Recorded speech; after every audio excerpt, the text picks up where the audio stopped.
Hello students, आज हम देखेंगे प्रॉपर्टीज ऑफ डिटर्मिनेंट्स। ठीक है। प्रॉपर्टीज ऑफ डिटर्मिनेंट का मतलब क्या है, ये हम इसलिए पढ़ रहे हैं ताकि बिना डिटर्मिनेंट को सॉल्व किए, जो हमने पिछले वीडियो में देखा था, बिना डिटर्मिनेंट को सॉल्व किए हम डायरेक्ट उसका वैल्यू कैसे निकाल सकते हैं। ठीक है, इसके ऊपर बेस्ड ये एग्जाम में क्वेश्चंस आते हैं। तो आइए हम देखते हैं पहला प्रॉपर्टी क्या है।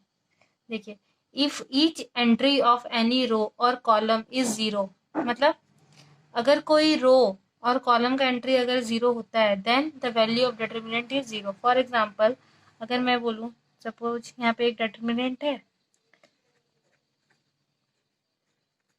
ठीक। तो देखिए यहाँ पे क्या हुआ, ये रो का अगर एक रो मिनिमम एक रो का भी वैल्यू अगर जीरो हो जाता है तो इसका डायरेक्ट आंसर हमारा जीरो होगा। हमें इसे सॉल्व करने की भी जरूरत नहीं है। और अगर आपको कंफर्मेशन चाहिए तो आप इसको फर्दर सॉल्व करके देख सकते हैं। देखिए, या फिर अगर एक कॉलम मान लीजिए यहाँ पे,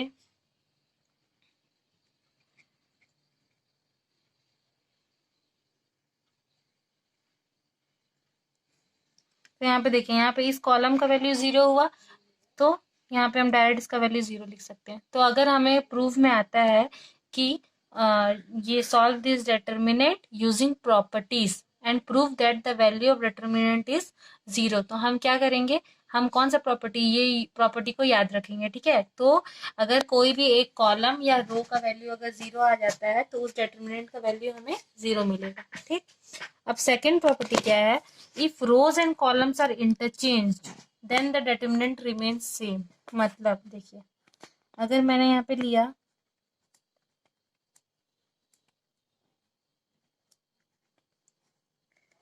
ठीक है, if rows and columns are interchange, अगर रो और कॉलम इंटरचेंज हो जाते हैं, अगर मान लीजिए मैं ये रो और ये कॉलम को इंटरचेंज कर देती हूँ तो ये क्या हो जाएगा, ये 169 कॉलम बन गया। ठीक है, और ये क्या हुआ 123।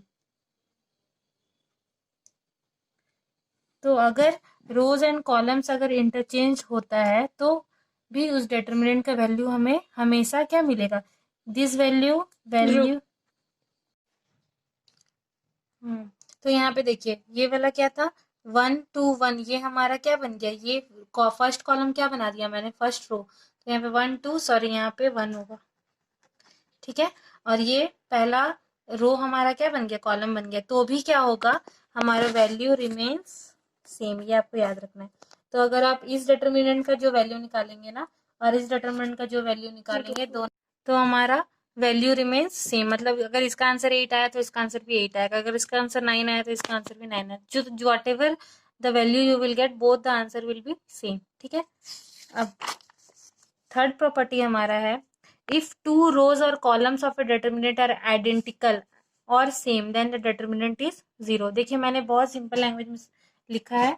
तो अगर दो रो और कॉलम ऑफ ए डिटर्मिनेंट, अगर मान लीजिए मैंने एक डिटर्मिनेंट बनाया 165, फिर 2 3 1 165, ठीक है। तो हमारा यहाँ पे देखिए, ये रो और ये रो 1 इज इक्वल टू रो 3 हो रहा है, तो हमारा आंसर जीरो। मतलब आइडेंटिकल का मतलब क्या होता है, सेम। अगर दो रो सेम हो गया या दो कॉलम, मान लीजिए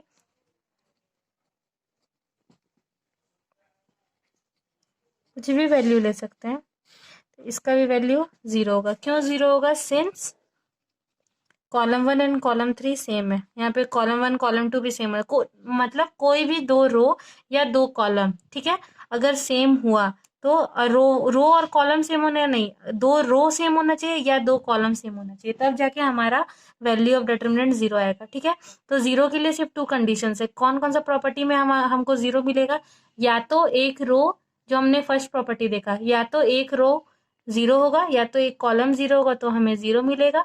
सेकेंड है, अगर दो रो हमें सेम मिल गया या दो कॉलम हमें सेम मिल गया तो हमें वैल्यू जीरो मिलेगा। ठीक है, ये वाला है fourth property, if two rows are interchange और two columns are interchange the determinant is negative of the original determinant. समझ में आया, अगर दो रो इंटरचेंज हो रहा है, मतलब यहाँ पे देखिए, अगर मैंने ये डिटर्मिनेंट लिया है तो देखिए, ये अगर ये रो 1 रो 2 रो 3, मान लीजिए अगर हम रो 1 को इंटरचेंज करेंगे रो 2 के साथ, ठीक है, तो क्या होगा, ये दोनों चेंज हो जाएगा, 2 5 2 ऊपर आ गया, 1 4 3, R1 की जगह R2 आ जाएगा, R2 की जगह R1 आ जाएगा, 3 6 1।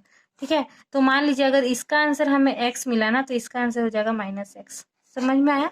अगर इसका आंसर 9 मिला तो इसका आंसर -9, अगर इसका आंसर 30 मिला तो इसका आंसर -30।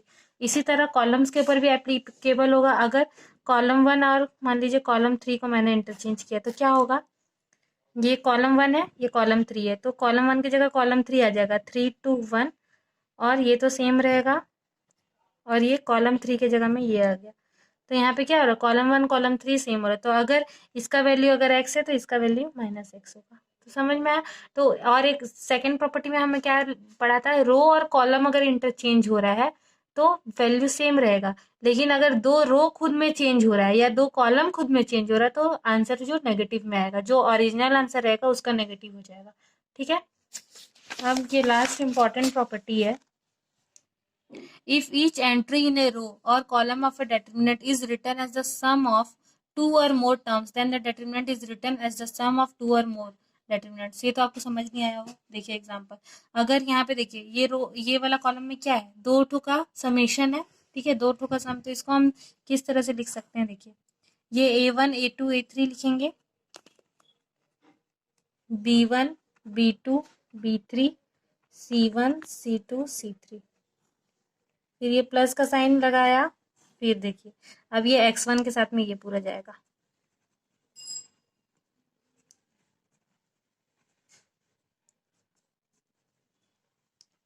बस क्या करना था, ये वाला एक बार लेके इन दोनों के साथ में लिखना है, फिर एक बार ये वाला पार्ट लेके इन दोनों के साथ में लिखना है। ठीक है, तो इस तरह से हम डिटर्मिनेंट को एक्सपेंड कर सकते हैं। इसके बाद फिर प्रॉपर्टीज लगा के हम सॉल्व करेंगे। तो ये था हमारा कुछ important properties of determinant. Next video में हम क्वेश्चन सॉल्व करना स्टार्ट करेंगे। होप आपको ये वीडियो समझ में आया होगा। नेक्स्ट वीडियो में हम इस प्रॉपर्टीज के ऊपर बेस्ड बोर्ड्स क्वेश्चन करेंगे। Okay, thank you.